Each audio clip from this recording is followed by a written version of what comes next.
Assalamualaikum warahmatullahi wabarakatuh dan selamat pagi.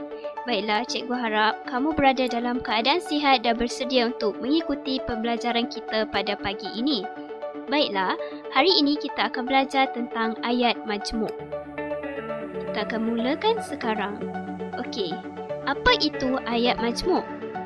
Ayat majmuk ialah ayat yang dibina dengan mencantumkan dua ayat tunggal atau lebih, dan percantuman ayat-ayat itu disusun mengikut cara tertentu sehingga menjadikannya ayat yang baharu.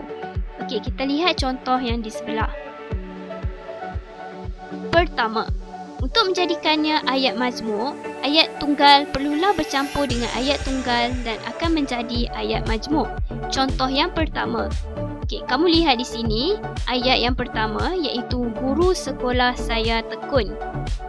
Yang kedua, guru sekolah saya berdedikasi.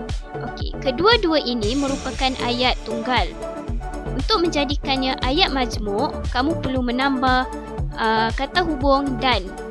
Untuk menjadikannya ayat kedua-dua ini ayat majmuk dan akan berbunyi seperti guru sekolah saya tekun dan berdedikasi.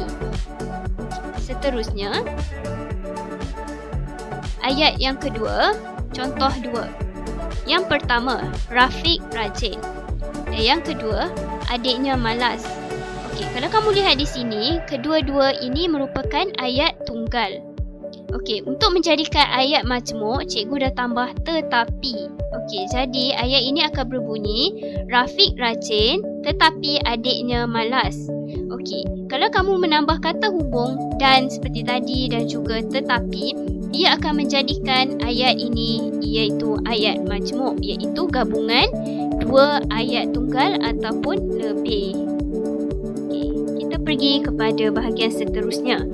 Okay, terdapat tiga jenis ayat majmuk. Yang pertama iaitu ayat majmuk gabungan, yang kedua ayat majmuk pancangan dan yang ketiga ayat majmuk campuran. Okay, kita lihat apa itu ayat majmuk gabungan. Okay, ayat majmuk gabungan merupakan ayat yang terdiri daripada dua ayat atau lebih yang dijadikan satu dengan cara menggabungkan atau mencantumkan ayat-ayat tersebut dengan kata hubung. Okey, kamu lihat. Untuk menjadikannya ayat majmuk gabungan, kamu memerlukan ayat satu, kata hubung dan juga gabungan dengan ayat dua. Okey, kata hubung yang boleh digunakan adalah seperti dan, tetapi, atau, lalu, sambil. Okey, kamu lihat contoh-contoh ayat disebut. Pertama, murid-murid berlari dan bernyanyi. Okey, yang kedua, Ahmad kurus tetapi adiknya gemuk. Yang ketiga, encik hendak ke sekolah atau hendak ke pejabat. Yang keempat, mereka bangun lalu turun ke serambi. Dan yang terakhir, mereka melompat-lompat sambil menjerit dengan kuat. Kelima-lima ayat ini merupakan ayat majmuk gabungan di mana menggunakan kata hubung iaitu dan, tetapi, atau, lalu, sambil untuk menggabungkan dua ayat. Okey. Kalau kamu lihat ayat yang pertama iaitu murid-murid berlari dan bernyanyi. Okey. Kita lihat apa ayat yang ada di dalam ni. Okey, yang pertama, untuk ayat yang pertama ini, yang pertama iaitu murid-murid berlari. Dan ayat yang kedua, murid-murid bernyanyi. Okey, itu merupakan contoh ayat tunggal. Untuk menjadikannya ayat majmuk gabungan, kamu perlu menambah dan. Okey, jadinya murid-murid berlari dan bernyanyi. Okey, di situ kita dah nampak dua gabungan ayat dan akan menjadikannya ayat majmuk gabungan. Okey, seterusnya ayat majmuk pancangan. Untuk pengetahuan kamu, ayat majmuk pancangan terbahagi kepada tiga bahagian. Yang pertama, ayat relatif. Yang kedua, ayat komplement. Dan yang ketiga, ayat keterangan. Okey, ayat majmuk pancangan perlulah mempunyai ayat, tambah kata hubung dan juga tambah ayat yang kedua, iaitu gabungan ketiga-tiga elemen ini, iaitu ayat 1, kata hubung dan juga ayat 2. Okey, kita lihat contoh. Okey, yang pertama iaitu ayat relatif. Okey, ayat relatif merupakan ayat yang ditandai dengan penggunaan perkataan yang. Okey, kalau kamu nak mengenal pasti bahawa ayat itu merupakan ayat majmuk pancangan relatif, kamu perlu mengetahui bahawa ayat itu mengandungi perkataan yang. Okey, sebagai contoh, saya membeli baju yang berwarna merah. Okey, yang kedua, mereka menonton wayang yang amat menarik. Okey, yang ketiga, lelaki yang sedang membaca majalah itu abang saya. Okey, dan yang keempat, bas yang dinaiki adik saya itu bas ekspres. Okey, pastikan penggunaan yang ini membawa maksud kepada ayat relatif. Okey, seterusnya, ayat komplement. Okey, ayat komplement merupakan ayat yang ditandai dengan penggunaan perkataan untuk dan juga bahawa. Okey, kalau kamu nampak perkataan ayat tentang ayat komplement, kamu perlu meletakkan penggunaan kata untuk dan juga bahawa. Okey, ini merupakan kata hubung untuk dan bahawa. Okey, kita lihat ayat yang pertama. Dia mengetahui bahawa Zikri telah bersara. Ayat yang kedua, penduduk itu menyedari bahawa nasib mereka terancam. Ayat yang ketiga, untuk dia mendapat tempat pertama dalam peperiksaan itu memang susah. Dan ayat yang keempat, untuk dia lulus ujian itu amatlah senang. Okey, pastikan penggunaan bahawa dan untuk ini berada pada kedudukan yang betul. Jadinya, jika soalan meminta anda membuat ayat komplement, anda perlu meletakkan tanda kata hubung iaitu untuk dan juga bahawa. Okey, kita pergi kepada ayat seterusnya. Okey, seterusnya ayat keterangan. Okey, untuk pengetahuan kamu, ayat keterangan ini mengandungi beberapa jenis. Okey, yang mana cikgu katakan ayat keterangan? Okey, kamu lihat. Untuk menjadikan sesuatu itu ayat keterangan, kamu perlu mempunyai ayat induk, kata hubung dan juga ayat keterangan. Okey, kita lihat yang pertama. Pertama iaitu jenis keterangan musabab. Okey, kata hubung yang digunakan adalah kerana, lantaran, sebab. Okey, maksud keterangan musabab ialah untuk menerangkan sebab berlakunya sesuatu kejadian atau perbuatan. Okey, jadinya kamu perlu menggunakan kerana, lantaran ataupun sebab untuk membuat ayat keterangan jenis musabab. Okey, lihat contoh yang pertama. Saya tidak dapat hadir kerana saya kurang sihat. Okey, saya tidak dapat hadir ini merupakan ayat induk dalam ayat ni. Okey, ayat utama. Okey, digabungkan pula dengan kata hubung kerana dan juga saya kurang sihat ni merupakan ayat keterangan. Okey, jadinya ayat ini akan berbunyi saya tidak dapat hadir kerana saya kurang sihat. Okey, yang kedua, mereka tidak dibenarkan masuk ke Dewan Peperiksaan sebab mereka datang lambat. Okey, kamu lihat ayat induk dia, ayat utama dia dalam ayat ini iaitu mereka tidak dibenarkan masuk ke Dewan Peperiksaan sebab mereka lambat. Okey, sebab tu merupakan kata hubung dan juga mereka datang lambat tu merupakan ayat keterangan. Jadinya untuk membuat ayat tentang kata majmuk keterangan ni, kamu perlu menggunakan salah satu daripada kata hubung yang cikgu berikan ini. Okey. Seterusnya, ayat keterangan. Okey. Ayat keterangan akibat. Okey. Kata hubung yang kamu boleh gunakan iaitu hingga dan sehingga. Okey. Penerangkan hasil atau kesan sesuatu perbuatan. Keterangan akibat ini bermaksud menerangkan hasil atau kesan sesuatu perbuatan. Okey, tengok ayat yang pertama. Amin bersorak terlalu kuat hingga serak suaranya. Okey, kamu tengok. Amin bersorak terlalu kuat hingga serak suaranya. Itu merupakan akibat dia lah, hasil. Okey, kesan. Kesan daripada Amin ni bersorak terlalu kuat menjadikan suaranya serak. Jadinya kamu perlu menggunakan kata hubung hingga. Okey, yang kedua, pelajar itu berusaha bersungguh-sungguh sehingga ia berjaya. Okey, penggunaan kata hubung sehingga ini untuk membawa maksud kepada keterangan akibat. Okey. Seterusnya, keterangan syarat. Okey, untuk penggunaan keterangan syarat, kamu memerlukan kata hubung sekiranya, jika atau kalau. Okey, keterangan syarat bermaksud menerangkan tuntutan yang mesti dipenuhi. Ayat 1. Sekiranya saya lulus peperiksaan ini, saya akan berpuasa 10 hari. Okey, ini bermaksud bahawa kamu perlu menerangkan tuntutan yang mesti kamu penuhi apabila kamu lulus peperiksaan ini. Jadinya penggunaan sekiranya untuk menerangkan tentang syarat.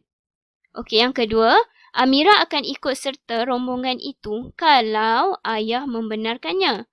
Okey, yang bermaksud bahawa Amira dapat menyertai rombongan itu kalau ayah benarkan Amira untuk sertai. Okey, ini bermaksud bahawa kamu lihat Amira akan ikut serta rombongan itu merupakan ayat utama dalam ayat ni, dalam ayat majmuk ni. Dan juga dia gabungkan dengan kata hubung kalau. Okey, ayah membenarkannya ni merupakan ayat keterangan dia. Okey. Jadinya semua ni merupakan ayat majmuk keterangan. Okey, seterusnya keterangan waktu. Okey, keterangan waktu kamu boleh menggunakan kata hubung sejak, semenjak, setelah, sewaktu dan juga sementara. Ia bermaksud untuk menerangkan masa sesuatu perbuatan atau kejadian. Okey, kamu lihat ayat yang pertama ini. Polis segera tiba setelah mendapat maklumat tentang pergaduhan itu. Okey, cikgu letak penggunaan kata hubung setelah. Okey, kamu tengok dia untuk menerangkan masa atau perbuatan sesuatu kejadian tu. Okey. Seterusnya nombor 2. Saya belum berkunjung ke rumah Ali semenjak ia berpindah ke sana. Cikgu letak kata hubung semenjak untuk menggabungkan ayat yang pertama dan juga ayat yang kedua. Okey. Yang kelima, keterangan pertentangan. Okey, terdapat beberapa jenis kata hubung yang kamu boleh gunakan iaitu walaupun, biarpun, walau bagaimanapun, namun, sekalipun. Okey. Ia untuk menerangkan sesuatu perbuatan atau kejadian yang berlawanan. Kamu lihat ayat yang pertama. Mereka masih bekerja walaupun hari sudah malam. Dan ayat yang kedua. Sekalipun sudah berumur, dia masih ingin belajar juga. Okey, yang keenam. Keterangan harapan. Okey, penggunaan kata hubung yang boleh digunakan ialah supaya, agar dan semoga. Bermaksud untuk menerangkan sesuatu perbuatan atau kejadian yang dihajati. Okey, contoh ayat. Kita mesti bertolak ansur agar semua pihak berpuas hati. Okey, kamu tengok penggunaan agar ni untuk harapan. Okey, yang ketujuh, keterangan cara iaitu penggunaan kata hubung dengan. Okey, untuk menerangkan gaya atau kaedah sesuatu perbuatan atau kejadian. Okey, tengok ayat yang pertama. Pemuda itu datang dengan menaiki kereta api. Ni dia tulis bermaksud bahawa pemuda itu datang dengan menaiki kereta api untuk menerangkan kaedah. Kaedah dia datang tu dengan apa? Yang kedua, dia membunuh ular itu dengan menggunakan buluh. Yang ini cara. Kamu tengok dia bunuh ular tu cara apa? Dengan menggunakan buluh. Jadinya perlu letak kata hubung dengan. Okey. Seterusnya, keterangan tujuan. Okey, untuk ini, kata hubung yang kamu boleh gunakan ialah untuk, demi dan bagi. Untuk menerangkan maksud sesuatu perbuatan atau kejadian. Okey, ayat yang pertama. Guru-guru menyusun rancangan pembelajaran untuk meningkatkan pencapaian pelajar. Okey, maksud dia, kenapa guru-guru susun rancangan pembelajaran adalah untuk meningkatkan pencapaian pelajar tersebut. Okay, yang kedua, 2 atom hidrogen dan 1 atom oksigen bergabung bagi membentuk 1 molekul air. Okey, di sini menunjukkan bahawa maksud perbuatan ni. Okey, maksud 2 atom hidrogen dan 1 atom oksigen. Okey, dua-dua ni adalah untuk membentuk 1 molekul air. Okey, jadinya kamu perlu tahu bahawa ayat keterangan ini ada beberapa, iaitu ada 8 jenis ayat keterangan. Okey, ayat majmuk keterangan. Okey. Okey, baiklah. Seterusnya, cikgu akan menerangkan tentang ayat majmuk campuran. Apa itu ayat majmuk campuran?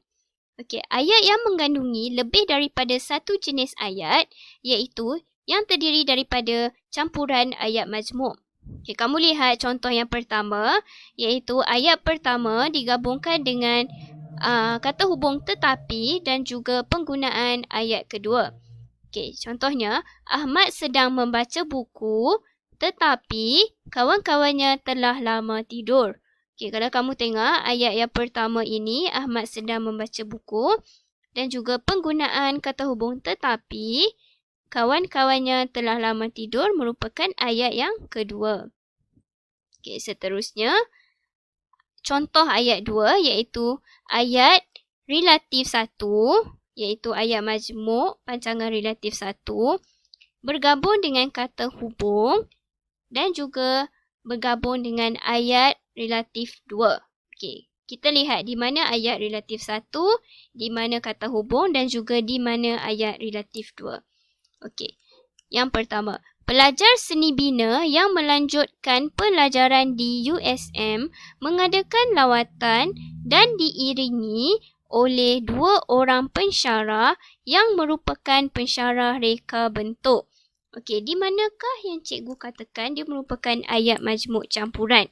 Okey, kamu tengok. Apabila ayat bergabung, dua jenis ayat majmuk bergabung. Okey, dalam ayat ni kita ada 2 jenis. Yang pertama iaitu ayat relatif 1 dan juga ayat relatif 2. Okey. Dia bergabung dengan perkataan dia ada kata hubung dan. Okey. Ayat relatif 1 yang ni lah. Okay, kamu tengok pelajar seni bina yang. Okey, cikgu kata tadi kalau ayat relatif mesti mengandungi kata hubung yang. Okey, yang melanjutkan pelajaran di USM mengadakan lawatan dan penggunaan kata hubung dan untuk menggabungkan 2 ayat majmuk diiringi oleh 2 orang pensyarah yang. Okey, yang ni merupakan kata hubung relatif. Okey. Merupakan pensyarah reka bentuk. Okey, jadinya ayat ini merupakan ayat majmuk campuran. Okey, cikgu harap kamu semua faham apa itu ayat majmuk yang terdiri daripada ayat majmuk gabungan, ayat majmuk pancangan dan juga ayat majmuk campuran. Okey, sekian sahaja daripada cikgu hari ini. Okey, cikgu akan melanjutkan sesi soalan di dalam kumpulan WhatsApp masing-masing. Okey, sekian, terima kasih.